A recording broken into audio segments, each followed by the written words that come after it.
அனைவருக்கும் வணக்கம். அக்கப்பூர் அப்படிங்கிற இந்த யூடியூப் சேனலை நம்ம கடந்த வருடம் ஆரம்பித்து நம்ம தொடர்ந்து பதிவுகள் போட்டு வந்தோம். பெரும்பாலும் பார்த்தீங்க அப்படின்னா கடந்த சில மாதங்கள் முன்பு வரை பார்த்தீங்கன்னா நம்ம நகைச்சுவை பதிவுகள் தான் அதிகமாக போட்டு வந்தோம்.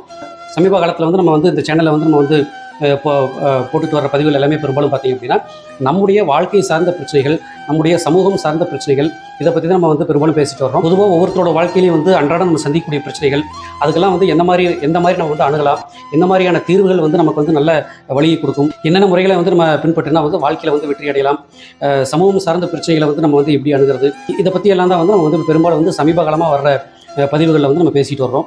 சரி, நம்ம அக்கப்பூர்னு சேனல் வச்சுருக்கோம். சமீப காலமாக நம்ம பேசிட்டு வர்றது நம்மளுடைய வாழ்வு சார்ந்த பிரச்சனைகளையும் நம்முடைய சமூகம் சார்ந்த பிரச்சனைகள் பற்றி தான் பேசிட்டு வர்றோம். இந்த மாதிரியான கருத்துக்களை நம்ம பேசிட்டு வர்றப்போ அக்கப்பூர் அப்படிங்கிற இந்த சேனல் நம்ம இந்த தளத்துக்கு பொருத்தமாக இருக்கா அப்படின்னு நம்ம யோசிக்கிறப்போ அக்கப்பூர் அப்படிங்கிற பெயருக்கும் நம்ம சமீப காலமாக நம்ம போட்டு வர இந்த பதிவுகளுக்கும் கொஞ்சம் ஒத்து போகாத மாதிரி நமக்கு தோணுதுனால அக்கப்பூர் அப்படிங்கிற பெயரை நம்ம மாற்றிவிட்டு வேறு பெயர் வைக்கலாம் அப்படின்னு நம்ம முடிவு செஞ்சோம்.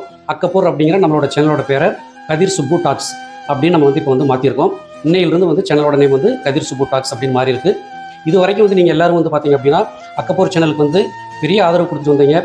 இனிமேலும் இந்த கதிர் சுப்பு டாக்ஸ் சேனலை தொடர்ந்து நீங்கள் ஆதரவு கொடுங்க. அன்றாடம் நாம் சந்திக்கும் பிரச்சனையை பற்றி பேசுவோம். அதற்கு என்ன தீர்வு என்பதை அனைவரும் சேர்ந்து யோசிப்போம், அனைவரும் சேர்ந்து கலந்தாலோசிப்போம். இன்று முதல் அக்கப்பூர் சேனல் கதிர் சுப்பு டாக்ஸ் என்ற பெயரில் தொடர்வதற்கு உங்களுடைய ஆதரவை தெரிவியுங்கள். நன்றி.